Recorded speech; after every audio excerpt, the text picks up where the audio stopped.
Please help the group by subscribing. Honda ST1300 Pan European. What needed to be changed or caused problems? Picture. Probably the greatest single contributor to any idea that the ST1300 machine suffered a fundamental flaw of any sort was the now infamous pan weave, which became recognized during the mid-2000s.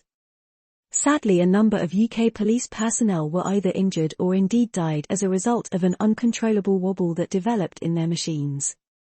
Other UK Category 1 responders also utilised the machine in large numbers, and indeed some still do despite the earlier problems.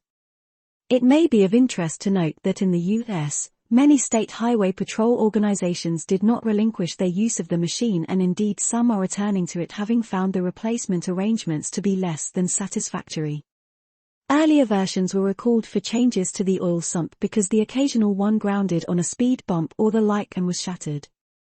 The electrical earthing arrangements under the fuel tank, which had become susceptible to chafing causing the bike to suddenly stop, were modified also. From 2003 the machines have remained substantially unchanged. This is a link to a page giving a list of the model changes up to fairly recently. http://sdwiki. Note unth. Netwiki bin view ST13 model year changes. Invariably the weave occurred at speeds that a normal or right-minded rider might consider excessive.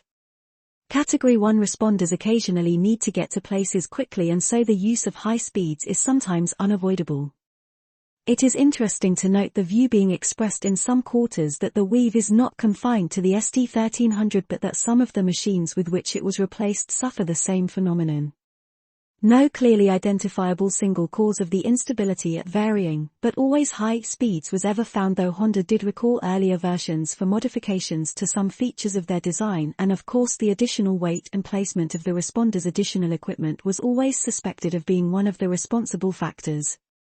As a result, and in the view of many of the riding responders regrettably, the ST1300 began in places to be replaced with other machines, and mainly ones from the BMW stable, hereinafter referred to where necessary as TDS.